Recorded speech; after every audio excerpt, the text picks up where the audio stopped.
OilCityBattles, real talk. Fellow, introduce yourself. Shox the Rebel. Everyone knows me. Not without the cap though. Today's the first time without the hat, so giving Welcome, some people something to write about. It's my five head, man. welcome on board, brother. Welcome on. So let's go in. Let's just as I do with everyone on their first show.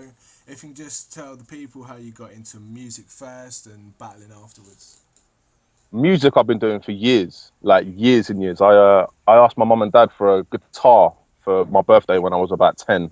I had no idea how to use it. Never had a lesson. I've never had a lesson since, but I got it and started tinkering with it and started figuring out melodies, and over the years got more into music. I was into hip hop, so probably guitar was the worst thing for me to choose. But I started writing bars, rapping with a lot of my friends, which was fun. But I never really intended to go anywhere. I've never wanted to be a famous rapper or nothing like that. That's not the type of person I am. But then I got into I met this guy called Vega. He's a rapper from Queens in New York, and he'd come to stay over here for a little while. And he found out that I'd making beats, started making beats on Cubase and Fruity back in the day, like everybody made beats on Fruity. Um, and we got a little something popping, and the response I got from it was crazy. We dropped a mixtape on Dat Piff under the pseudonym NLX, and it blew up big time. Like we got offered a deal from the States, but at the time, I mean, they wanted to give us 5 grand for me to lose all the rights to my music. So I said no. I went on that. But I fell back for a bit, and I've just been like he went off and went back to the States, and I just started helping other people. And I met Mob Rider, which is that's my Donny. That's the guy that I make music with now. And I just started making music with him. But people didn't realize I could sing, man. And he heard me sing one day, and was like, "You got to do a hook for me." And I started singing hooks. That blew up. Then everyone was onto me for singing. I don't want to be a singer, man. Like I can sing. Don't get it twisted. Yeah, Danny Jack knows, because Danny Jack tweeted me the other day. Like he stumbled across one of my tunes on SB with Ryder where I was singing. And I thought, shit, like I didn't want this to get out in the public. Do you know what I mean? But yeah, I can sing, but I don't want to be a singer, bro. You know what I mean? I'm not trying to be Ollie Murs out here, bro. I got my life's too real for that. So I started getting into battling, obviously, as a fan. I've been a fan for a long time, all the different leagues. Obviously started with URL like everybody does, and after a while, I stumbled across Don't Flop when they were still putting out the underneath hotel type battles, and followed it for a long time. And I applied to be a battler with Don't Flop. No one ever got back to me. I did that for about a year, and then one day, Furts and Bones were on Twitter talking about We Are Bang, and I sent him a message like, "Listen, I've got this tune. This is hip hop that I wanna get played on the radio." I just had my appendix out, so I was cheeky with it, and I was like, "Listen, man's all fucked up in hospital. Play my song for me." And they listened to it, and Bones loved it and played it. And then I applied again to Don't Flop, and funnily enough, about a week after they played the song on the radio, Furts hit me up and was like, "Listen, you can come through for a tryout," and obviously the rest is history, man. The rest is history, bro. The rest is. So your latest battle wasn't on Don't Flop. It was on Gift of the Gab. It was indeed. At a very memorable event for many reasons. For many reasons. Let's be Don't honest. ask me about Max Sherrytone. Don't do it, bro. Oh come on, bro! Come on! I've asked everyone, man. You gotta All let right, me. You listen, gotta let listen. me. Let The go in, event, bro. the event was dope, right? The event was dope. Like it's a whole. Obviously, that was my second battle ever. My tryout for Don't Flop was my first battle ever. Um, and I was nervous as hell, as everyone could see. I mean, I choked a bit in the third, and I thought I can't have that with this performance. So when I went to this performance, I went in there with like, I'm gonna do an actual show. I'm gonna put a show on, and went to that event with that mind state. But because of that, obviously, when you get there, like I know Danny touched on it, like it's a whole different event to a Don't Flop event, man. You're in Brixton, like every man in there's just got rope chains and fucking rolly, like it's a whole different atmosphere. And I'm well comfortable there, man. I got in with everybody. We was just chatting it up. Come to the first King of the Ronalds battle. Obviously, when I see the flyer, I thought it was going to be like all the Gift of the Gab battles, then all the King of the Ronalds battles. But the way they did it on the night was, I don't know if anyone's touched on it, but they did one after the other. Like it was an Right. intersection of battles as it went on through the night, which kept it fresh. But obviously, it was different. It's different rules. Gift of the Gab, they don't really judge the battles. King of the Ronalds, they judge it on the spot with the crowd. Do you know what I mean? Yeah. Crowd cheers for who they want. So the Max Sherry battle went up first, and Yeah, man. He came out strong. You know, he got the first 4 bars out, and if anyone was a mismatch for that event, it was Max Sherry. But he got the first 4 bars out, and there was a big reaction. And I thought, yeah, like with me, I don't know how other battlers are, but it's those first 4 bars are the hardest bars. Once you get them out and the crowd reacts, you just feel, yeah, like they're feeling me, and you get into it. It was like it was the total reverse for Max Sherry. It's like he spat the 4 bars, got a big reaction, and then just completely lost his entire mind and just stood there like this. And I thought, when I see this, I thought, no, this ain't gonna go well. And obviously he got through the battle, but even then he was going red. Do you know what I mean? Everyone's talking about the same thing. He went very red. When it got to the end of the battle, now obviously they're talking about the money that was. He'd made a bet beforehand for £20. He asked him for the money on camera. Max said he didn't have it. And then Mickey Worthless, being Mickey Worthless, can't just let it go. The cameras are rolling, so Mickey's got a stunt, man. That's what he does. And you know what I mean? If you battle for King of the Ronalds, you know this. I said I would never battle for King of the Ronalds, and that's no disrespect to Mickey Worthless. But from when I see Akers write 3 fire rounds, and every time he spits a bar, you can just hear a crowd where he's been overdubbed like some Chinese film, right? I thought I'm not putting myself up for that, but he put it on Max Sherry. You know what I mean? Listen, you got to start doing push-ups, and now the whole crowd's chanting. You know, you got to imagine you're this little guy and you travel to this venue with everyone in there looks like they shot B and kill people, but it was mad.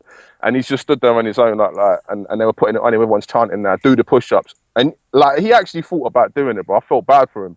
From when you're standing there and you're actually thinking about doing push-ups on camera because there's so much peer pressure, like you're in the wrong game. You know what I'm saying? He just got more and more red, and it started to get a bit intense. And in the end, like, I see Mitch was getting pissed off, bro. Like, Mitch is a real guy, you know. Like, he was like, he grabbed Mac. He was like, listen, you don't need to do this, bro. Like, don't let these men put it on you like that. Don't be a bitch about it. Do you know what I mean? But like, I don't know what what everyone else is saying, but he did well up, bro. There was definitely tears in his eyes, 100%. All right, okay, that's that done. How did your battle go, bro? From your perspective, obviously, like.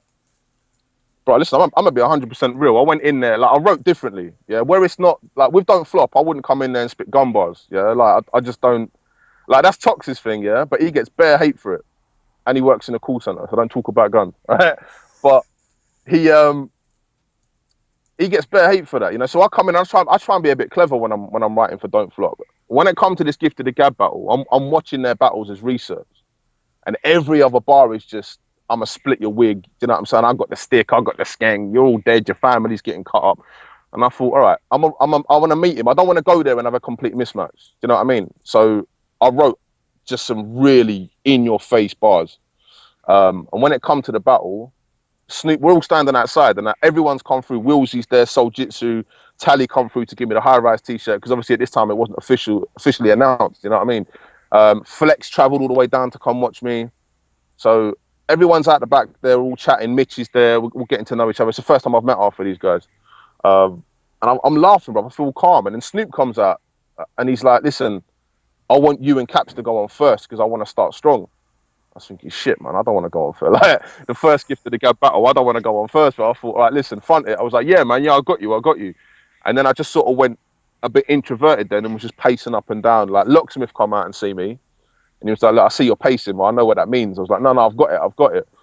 And he said to, like, big up Locksmith. He was trying to help me, yeah. But he said, listen, come spit me your bars and it will make you feel a bit better about getting them out. So I started spitting my bars, bro. I got 4 bars in and I choked. And I'm like, I've got 30 seconds till they're calling my name. And I can't even get my bars out to Locksmith in an alleyway, bro. But then, yeah, I went in there, and then obviously I'm stood by the stage, and I'm just I'm getting nudged forward slowly, and I'm thinking, well, what's this? And I turn around, and I've just got the whole Don't Flop, man. Everyone's behind me on the stage. Like, Flex is stood right there, and then I look up, I've got Norbs there, man. Like, you know, you're into battle like me, I'm assuming, right? You love the culture, bro. Like, yeah. From when Norbs is 6 feet from you, like this, you're like, shit. Second battle ever, you understand? And I've got guys traveling from Manny to come watch me. I've got Norb standing there. Like, the pressure is ridiculous, bro. Do you know what I mean? For my second battle, I should be in a pub somewhere battling someone I've never heard of. Do you know what I'm saying? So it's like, oh. So yeah, they told, you know, they flipped a coin, and I said to Caps, like, you know, you pick what heads or tails because it's your hometown, isn't it? You get to pick. And he said heads, and I sort of looked at him, and I just slyly went, yeah, bro. I said, I'm gonna leave with your head in a bag, innit? And he just sort of, he looked at me like this, like, and I don't know why, but that one bit, like, I just saw a little bit of like surprise, but I took it as fear, and I thought, yeah, you know what, fuck you, I got you.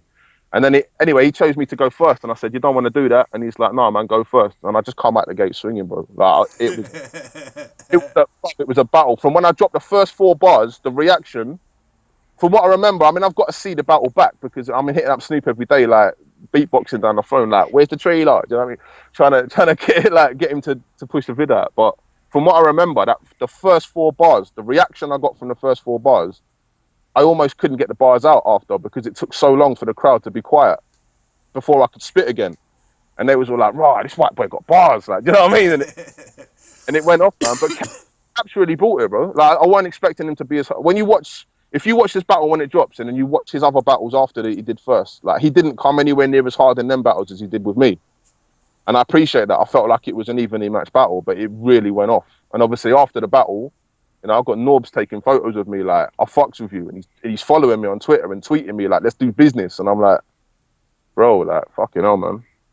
It's elevated fast, bro, isn't it? It's gone fast. Like, yeah, like, obviously a lot of people at the event, Cracker and all that was there. They was all tweeting like, Shox is really going in, and they're putting pictures up, and obviously I've got the high rise top on. Shout out to Flex Explicit and the whole high rise team, man, because they've proper treated me like family from the jump. You know what I mean? I got a lot of love for those guys, like, but yeah, like that, you know, even Cracker afterwards was coming up to me like, oh, you know, do you want to battle? Like, it'd be dope battling. Like, Mitch was like, I want to battle you, and I thought, like, and then obviously with the Norbs thing happening, and I'm just thinking in my head, like, I'm gonna get so much hate for this. And I've not asked for it. Do you know what I mean? It's not like I've slyly come in and this has started happening. It's just, I know people have been putting in work in Don't Flop and other leagues for 2-3 years trying to get noticed. And my second battle ever is in front of the guy that co-owns URL. Like, I didn't ask for that. I didn't take the battle thinking that was going to happen. I didn't even know he was going to be there till after I'd already confirmed all the battle. Do you know what I mean? But yeah, it's a big opportunity for me, obviously. I'm grateful for it. All right, so let's go in on the high rise thing. How did that come about? Bro, I'm just, obviously I had the first battle. And then it come to do the drops. Now, Bagnall put out a tweet a little while ago, like, shouts to Bagnall, man. Safe guy. He's been real helpful for the whole battling thing. And he put out a tweet, like, if there's any active Don't Flop battlers that haven't had a drop yet, hit me up. So I hit him up and said, look, you know, I want to do a drop. So straight away, bro, I went out and I don't know how everyone else does it, but I picked a fucking primo beat and I'm writing like, so many bars, the beat's running out, and I'm all like, it's just about, I'm better than you, you know, I'm a better rapper than you, I do this better than you. But that's what every drops is to me. Yeah, it's just rappers showing they can rap. Yeah, and I've done my tryout, I've got videos on the net, like, people know I can rap. I don't need to show I can rap, you know.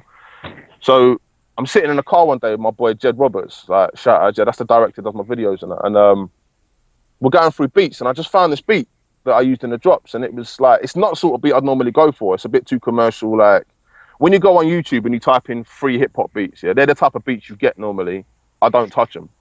And I don't know why this beat was talking to me, so I just started writing. But it was some real deep personal shit, and I thought, I'm just gonna treat it like a therapy session. I just kept writing, and at this stage, it was still nothing to do with the drops. And then, as the days got closer to me meeting up with Bagnall, I thought, I'm just gonna go and just put myself out there and just spit some honest music, man. And if they like it, they like it. If they don't, they don't. Do you know what I mean? But obviously, I did the drops and that. And like, at one stage, Bagnall's filming me with a camera, bro, and the camera's going like this. And I'm thinking that, and I'm sort of moving like this. And I realised he's watching me more than he's watching the camera. And I sort of stopped, and he was like, listen, turn the beat down. He's like, do that again. He's like, that's fucking amazing. And I'm gassed now. Like, right. Yeah, when the drops come, so obviously now I've started getting more into it, and I'm doing the hand gestures, and I'm looking away, and, you know, I did the drops, and at the end I just look at the camera and I'm like, DFAFD, and I just walk off, and he sort of pans down. I didn't think anything of it, but when it dropped, Rob, the reaction was insane. Like, I was getting so much love for that drops, and it's, you know what bro, I mean? I put it out there, bro. Like, I said that's the coldest drops I've seen. Yeah, I appreciate that, man. I appreciate it. That is the coldest drops I have seen, and I put it up there with the best of them. Well, I just feel like it was a gamble that paid off. You know what I mean? I didn't go into that thinking I was going to be better than anybody else. It was just, I tried to do something a little different than everybody else, and it paid off. You know, I got a lot of love for that. And then I'm in Tesco one day now, a couple of weeks after the drops has happened. Like, few people hitting me up online, Flex being one of them, like I can relate. And me and Flex, this is the funny thing, man. I don't know if anyone saw it, but me and Flex had a little bit of a back and forth on Twitter about a month and a half ago. He said something, and I said something, and the way he come back at me, like, I didn't know Flex then how I know him now. And he come back at me on a jokey vibe. And the thing is, like, people that know me know, brother, I don't ramp like that. You know, I see it, and I was like, brother, who you talking to? Do you know what I'm saying? And it got a bit tense, and I was like, listen, brother, I was like, look, I'm not you, nan, bro. I don't beef online. I said, listen, just see me at an event, and we'll talk. And I just locked off the convo, bro. And a few people sort of must have thought, like that was it. You know what I mean? I'm no tweeting, bro. Come see me in person, we'll talk, innit? But you ain't gonna say that to my face.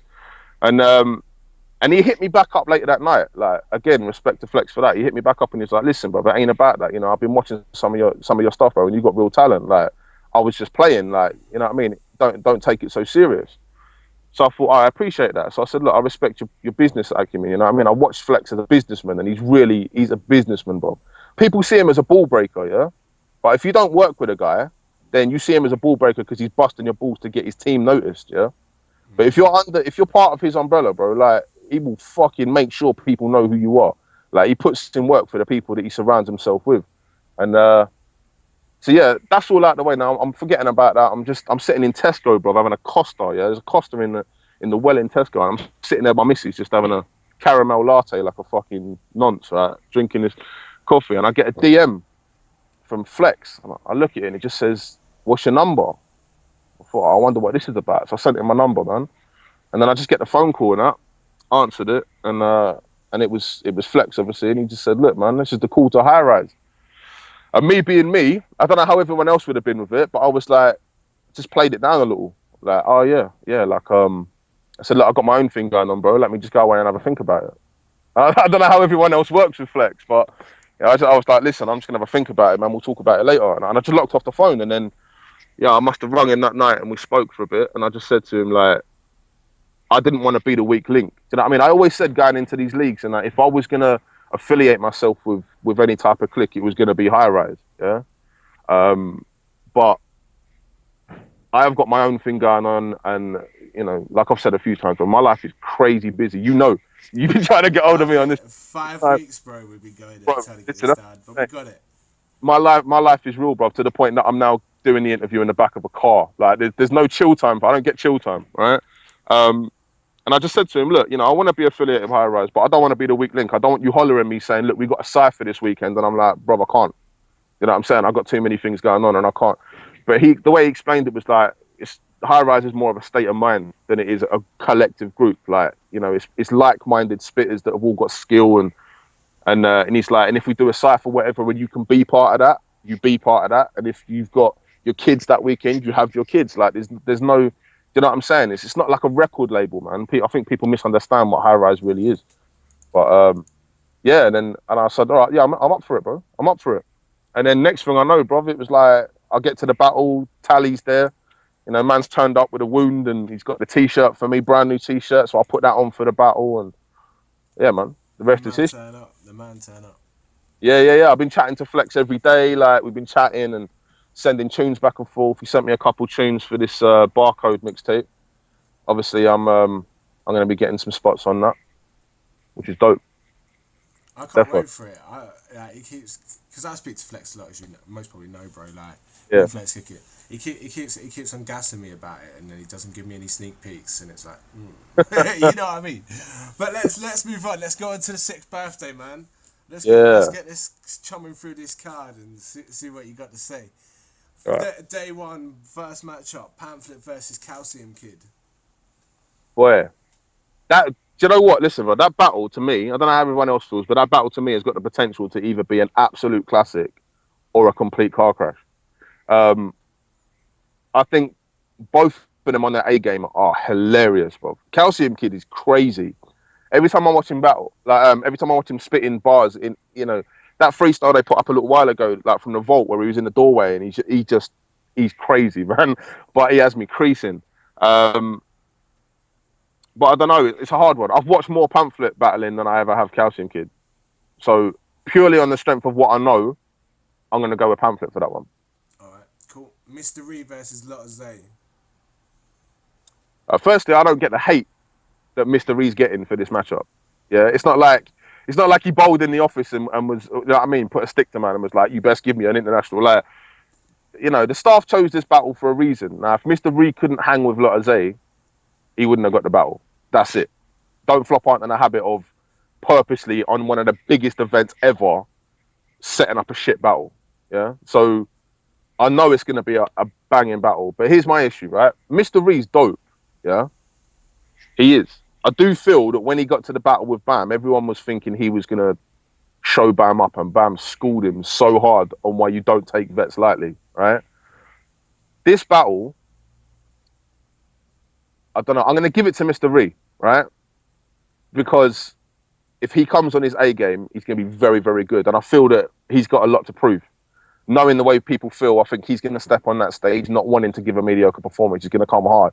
And he's got, you know, he's got that whole street swag in your face type of rhyming that I get down with, man. That's how I like to rhyme, you know. So I like that. Lottie is a dope battler, bro. Like when you watch Lottie's battles, he is sick. But he's one of them guys where you watch his last battle. You watch his battle with Daylight, yeah. That's woefully untalked about, yeah. That battle with Daylight is crazy, and Lottie's bars in that go off. They really, really are so deep and intricately written.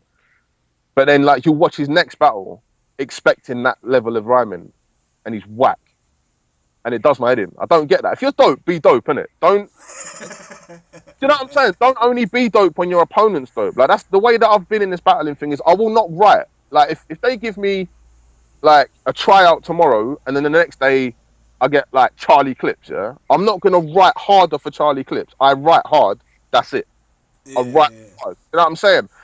Even if I go to a battle and there's 4 guys in the room, that's it. And it's never going to be put out on tape and whatever. Like, I don't care, bro. I'll come and absolutely bar the best I can, because I will never walk away from a battle and feel like I didn't bar hard enough. Yeah, that's Lottie's problem. So I waffled about that one, but we'll Mr. talk about that, but that's real talk. That's what this show's about, bro. Yeah, Mr. Reed's got that. Enigma Bonnie Godiva. Bonnie Godiva is fucking dead, man. She has no idea what she signed up for this battle. None. Like she can bar, yeah, occasionally, but she's got no idea what Enigma's about, bro. Listen, I don't know if anyone's told you this story, but this Gift of the Gab event. Obviously, Enigma was there with Mickey Worthless. Now I've bowled in the door, and I get a lot of love on Twitter from battlers in Don't Flop. So I'm now assuming that everybody knows Shox. So I bowl in and I walk up to Enigma and I'm like, Enigma, and he gives me that, who the fuck are you face? And I said, you don't recognise me, do you? Because me and him chat back and forth on Twitter all the time. He's like, no. I said, that's Shox. So he pulled out, he's trying to spell it with 2 X's, and I'm looking at him and I'm thinking, like, my boy's with me. I just brought my boy with me, and I'm like, bro, watch all these, you know what I mean, all these battlers you've been watching for years. We'll go and talk to him. I'll introduce you. And I walk out like, bro, Enigma parred me so hard, bro. I look so stupid. But anyway, so we get that out of the way, and he realises who I am, and we're chatting. We go to the front of this Gift of the Gab stage, and now he's on the stage after this Max Sherry battle. And the next thing you know, all I hear is Enigma start how Enigma starts. And he starts talking about, if you've never wanked in a sock, you don't understand what a proper wank is, right? Now, that's Enigma. If you know Enigma, that's just Enigma. Bruv, when I tell you, I've never seen so many people in Brixton take a step back, bruv. He had that whole stage to himself in 1 sentence. Yeah, it was crazy. Everyone's looking like this, bruv. Like, who is this guy? And he's like, and Enigma, you know, he can't help himself, but he's carrying it on now. Like, bro, like, I'm trying to save you tissue. Do you know, bruv? And it gets further and further back. And I think that to me is exactly what this battle is. Because she signed the contract thinking, I'm flying to England, I'm going to get a new fan base, and I'm going to get money. What she don't realise is that she's just signed her fucking battle career away, man. Because Enigma will absolutely body her life. Like, she's going to be crying on the plane back, bro. Like, Enigma is just, Enigma. And I'm betting money on that battle. Enigma's got that. Okay, Big J versus Uno Lavos. I really look forward to this. Do you know what? This is another one. This is either going to be a classic or a car crash, right? I'm going to give it to Big J. Big J got me into Gift of the Gab. He was there. I was chatting with him. He's a safe guy. The thing with Big J and Uno Lavos is that when they both come with jokes, they're sick. When they both try and bar, they're sick. But it's whether they come on the same page that night, you know? If they turn up and Jay's doing jokes and Lavos is being serious, it ain't gonna go off, and vice versa. If they both joke, it's gonna be a classic. If they both try and bar, I don't think it's gonna go over with the crowd. Because Jay tried that obviously at Sunburn with Harry Baker. He tried barring rather than jokes, and it didn't go off for him. You know what I mean? And I spoke to him after that watching that battle, and he felt some way about that because he wanted to try something new. Obviously, I kind of feel sorry for Jay in that way. He's pigeonholed himself. Yeah. He's done so many joke battles now. I mean, the guy, how many battles has this guy had? Like 26, 27? Ridiculous, bro. God knows, he's such a prolific battler. But when he battles, all the comments are Jay needs to step it up. Jay needs to change his pattern. So he changes it, and on all the comments are Jay needs to stick to joking. Yeah. He's fucked if you do and fucked if you don't. You know what I'm saying? But yeah, I think Jay's got that one. I'd like Jay to get that one anyway, personally. Kruger versus DNA. Kruger. All that. Kruger. All right. DNA, dope freestyler, but his writtens are like I don't want to offend anybody, yeah, but it's called real talk, right? Jay Short. Jay Short, to me, is an English DNA. If the guy speaks you his writtens, you stand there with that face. But then he'll see a tin can roll down the street and spit 60 bars about it, and they will be fucking fire, right? That's DNA, bro. That's what it's going to come down to. When DNA's writing, it's whack, bro. When he just freestyles off the top of his head, he's sick. But Kruger's going to break him down. The way Kruger did Conceited, you know, times that by 20 for DNA. Because I don't even think DNA's half the spitter Conceited is. And Conceited got his ass kicked by Kruger that day. Doubles title match. Shuffle T and Marlowe versus Dialect and Zen. You know what you've done now, innit? You know what you've done with this question, bro. I know. Dialect is high ride. Yeah. It's real talk. Especially if anyone out of all the battlers, bro, will take constructive criticism properly, whether you could like he knows you as well, and that's Dialect, will understand if you gave him constructive criticism. He ain't gonna be back at you, is he, you know? No, but this is the thing, yeah. That being said, bro, it's not Dialect that I'm concerned about. Like Shuffle T and Marlowe are a juggernaut, bro. On stage, they are just a presence, everything. The way they go back and forth, it's like they're very much a team. You know, they live together, they're friends, they write together. Do you know what I'm saying? So when they deliver their bars, it's very integrated. They play off of each other, and it makes a big statement. Dialect and Zen are both sick rappers. Dialect is hands down, in my mind, the best grime flower in the country, bro. His flow is unbelievable. But I don't feel, again, not to disrespect anybody, I don't feel that Zen is on the same wavelength as Dialect. And either it's going to seem a mismatch where they're not a team, or Dialect is going to slow himself down with Zen, if you know what I'm saying. And I don't mean that in a disrespectful way, but I don't, as much as I would like Dialect and Zen to take the win on that one, I don't think they're going to. I think they'll come with a hard battle, but again, it's a bit of a mismatch. I felt the same with the Cracker and C doubles match, because they came on a lot more of a barring flex, you know, showing off the cadence and skills and the multis and the way you can, you know, make a metaphor have triple meanings, and it was dope. But then Shuffle T and Marlowe were just clowning on them for the whole battle and comfortably took the title, because the way they delivered it was a lot more meshed and cohesive. And at the end of the day, you know, the sad thing is these battles are always judged on the night, you know, by a panel of people, whatever, and you're caught up in the atmosphere. When you come away and you watch that 3-4 weeks later on tape, 9 times out of 10, it's a very different thing. You know, your mind's in a different place. So yeah. I don't know. I'm going to say Shuffle T and Marlowe on that, but I would like Dialect and Zen to take it. Main event time, Shotty Horror versus Young Ill. Oh, wow. Shotty. All day long. All day long. Shotty. Young Ill used to be dope, man. I watched a lot of Young Ill battles back in the day, and he was really dope. But that rock got him, man. It got him, and he's never been the same since, you know? He went through some shit, and he's trying to make a comeback now, but to be honest, the comeback battles I've watched have not been amazing. They've not been something worth, you know, worth the comeback that he was given, if you know what I mean. So yeah, Shotty's got a lot to prove, obviously. That Tony D battle was just insane, bro. Insane. I I've as watched a it bar. many a time on pay per Yeah, view, bro. bro. Listen, I got the whole PPV and I got all of my boys round, and we just all sat, you know what I mean, beer and bud, and just on a big telly in the front room, man, just watched it. And that battle, like, we was all literally on. I know people say edge of their seats. We were literally on the edge of the seats, bro. That was crazy. But if Shotty comes like he did in that battle, like Young was dead, bro, dead in a major way. Definitely Shotty. All right, let's move on to day 2, my brother. Freestyle Dots versus DNA. Dots, Dots, man. DNA's a sick freestyler. Dots is he's a machine, man. He's a machine. Dots is a machine. You give that man a mic and put a beat on, and just you can fucking leave the venue. Come back a week later, he's still rapping. Like, you know what I mean? That is Dots. Dots will just, and the thing with Dots is as well, when he's freestyling, he'll take a lot of what the last guys just said and make so many rebuttals that he uses up most of his round just rebuttaling what you've just said. If that ain't what a dope freestyler is about, nothing is. But yeah, he's got that comfortably in my hand. O'Shea Harry Baker. But wow, that one, I don't know. I couldn't even pick a winner on that one, bruv.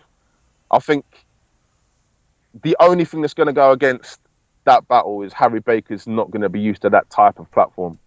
You know, like O'Shea's done the big battles. Like that crowd is a big crowd, man. It's a big crowd, and they're going to be very hyped as well. So you know, there's a lot of big battles happening that day. I'd like to say I'm gonna go Harry Baker. You know, I don't know if anyone else has said Harry Baker. I'm gonna say Harry Baker. I think content wise, he's gonna have the better content. I think he'll have the more clever and the more breaking down O'Shea, whereas O'Shea will have a lot of dope rhymes that maybe won't pertain to Harry Baker as such. You know, I'd like to see Harry Baker take that, but more from an underdog point of view than skill. I think as skill goes, they're both pretty evenly matched. All right, cool. Quill versus Purpose. This is real talk, yeah. I didn't watch one of them Australian battles, bro. Amen. So Agreed. yeah, Quill, man. Honestly, right? Quill's a funny one, bro, because he's one of the few rappers in Don't Flop where you can see the progress every single battle. Like every battle that goes up, he gets harder and harder each battle. And his battle with Raptor was fucking mad, bro. Yeah, I remember everyone was talking about it, and the day the Sunburn PPV dropped, I bought it, and that was the first battle I watched, bro. And I tweeted him straight away, and I was like, bro, like I don't know where that come from, but that writing was amazing. Like he really went in on Raptor. The performance style of it, everything. It's like he owned that stage. And normally, I've always seen Quill was quite a nervous spitter when he's rapping, you know. But yeah, that day certainly fucking wasn't. yeah, if he comes like he did against Raptor, then I think it's going to be a rap for Purpose, big time. Nice. Ogmios versus Nils M. Skills. Possibly the matchup of the century. Wow. Ogmios. I've got to say Ogmios, just because every time I watch an Ogmios battle, he's one of the few people I watch battle, and as the battle's going on, I'm going back over the time and I'm tapping it to reload a bar. Like I don't do that very often with people. I normally get to the end of the battle. If I loved it, I'll go back again. You know, I'll come back to it in a few days. Ogmios is one of them guys where he'll spit a bar and he might not even get that big a reaction, but you'll be driving along one day and you'll just be thinking about, you'll see something that will remind you of that bar, and you suddenly realize it had 8 meanings, bro. Like, he's an insane writer, man. Yeah, Ogmios, I think it's going to be an incredible battle. Gemini versus Big T. Gemini. All day long, Gemini. Big T. When you watch Big T in his Sue Surf battle, and then you watch Big T in his B Magic battle, yeah, it's a very different person. And if that's how he wrote for B Magic, I can only imagine what he's not putting in effort-wise when it comes to Gemini, who's just some skinny kid from London that he's never heard of. Do you see what I'm saying? Like, if he's like that, bro, he's got a shot coming to him. You know what? Listen, Gemini is one of them guys, yeah, that I've from watching him, I truly believe, like, there's no... Everyone's always talking about tiers, you know, mid-tier, top-tier, whatever. I believe Gemini is a very rare breed of spitter in which tiers just don't apply, bro. I believe if you give him an opponent, his writing will match that opponent no matter how big they are. Yeah. Like, you know what I'm saying? If you give him a small guy, he will bar him away, but he won't overdo it. If you give him someone like Charlie Clips, he will write them bars that you're just sitting there thinking, "No, fuck off, Jem." Like, don't, do you know what I mean? Don't bar like that, bro. Give the rest of us a chance, man. You know? Yeah, if Big T comes with them gun noises, man, it's over. It's over. Alright. C Major versus Chilla Jones. This is my favorite battle of the night. I'm not gonna lie. This is battle of the year for me. Tiller Jones, one of my favorites, man. He's one of my favorites. Like, obviously, people say he's the king of reaching, but the way I see it with Tiller Jones is if you take every reach he's ever had out of his battles and then condense the rest of the bars, he's still got more prolific bars than any punchline rapper you know. Like, he's dope with it. But C Major is one of my favorite UK battlers, and the way, like, C writes in such a different way to everybody else, bro. Like, he'll find an obvious angle and he'll write 20 bars about it that are completely unimaginable when you're looking at that angle. You know what I mean?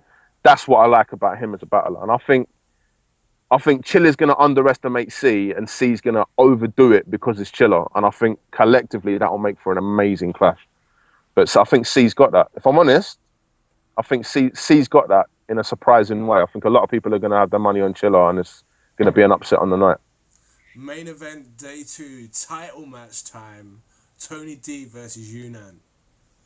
Yeah. That's a given, Tony, man. Look. Yunnan deserves. I've got to be diplomatic. Yunnan deserves the title shot because he's put in work for years and don't flop, right? And I've had my thing with Yunnan. Me and Yunnan had a very public beef, right? And obviously, I don't jump in beefs with nobody else. Do you know what I mean? If I'm out with my boys and someone starts something, I will back them.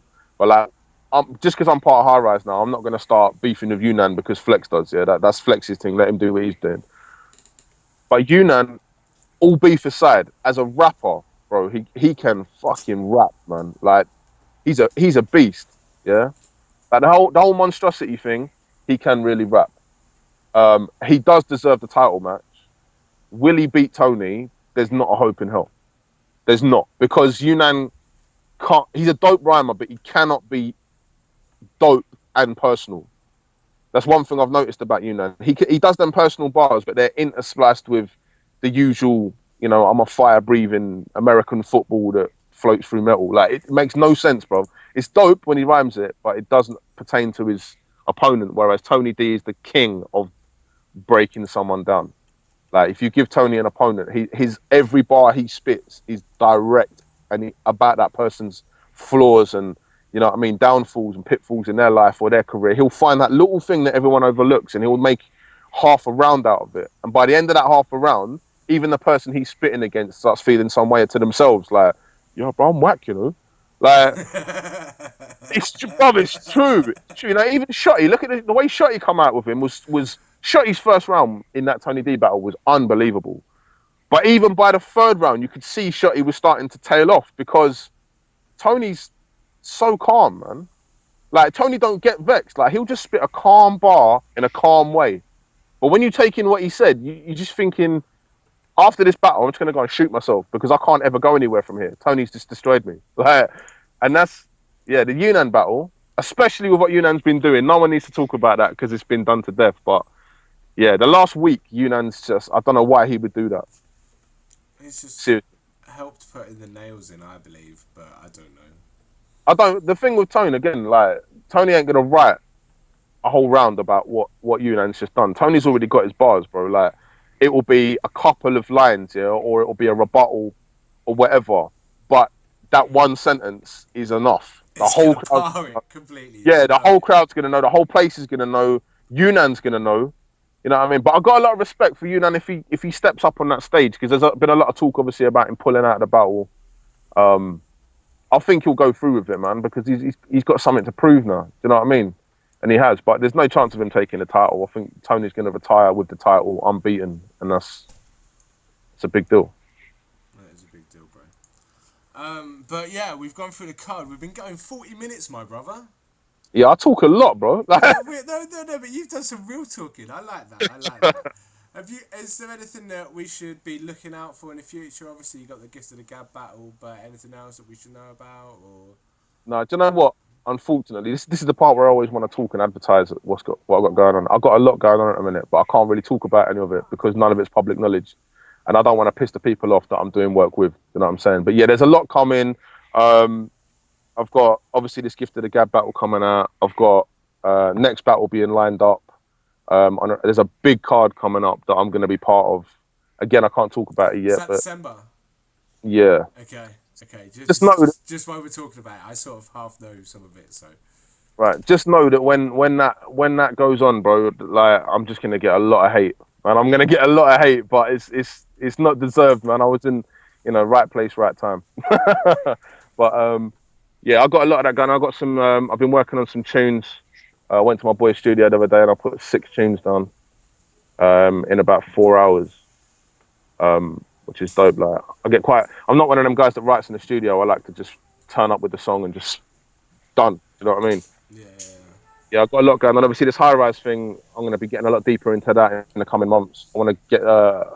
I've got a beat that I want to get Flex and Tally on, and my boy Tony Flames. Shout out T, man. He's not a battler, like he's a road guy, but he's a fucking amazing barrer, man. If you're hearing more from him, trust me, if I have my way.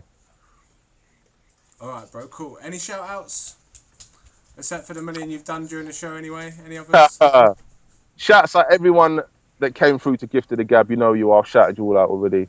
Bagnall, just because I hit Bagnall up for advice, man. Like, and he don't, you know what I mean? He's obviously got a lot of people hitting him up, and he's not one of them guys that gets annoyed with it. Or he doesn't with me. I don't know how he is with everybody else, but like he's always got time to give me advice, and I appreciate that. I know he's got a lot going on and that. Although he, you know what I mean, it could have reminded me that he was going to the States, because I was having a full-blown conversation with him back and forth for about 2 hours before I realised he was in fucking Miami, man. So, can't wait to get my bill. But yeah, shout outs, Don't Flop, obviously, and everyone in High Rise, man.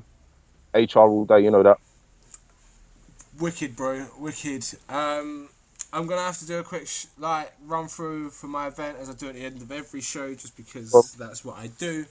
But people, 8th of November, it's coming. Chaos is coming. Sadness at the Penguin Bar. Make sure you check out all the Facebooks, Twitters, all / OilCityBattles. Both of our infos are underneath in the writing there, so make sure you check them all out. I'll be tweeting the links out for you anyway, man. That's no problem. Thanks, brother. Thanks. But yeah, this has been Real Talk with Shox. It's been a pleasure, man. It's been a pleasure, bro, and we're out.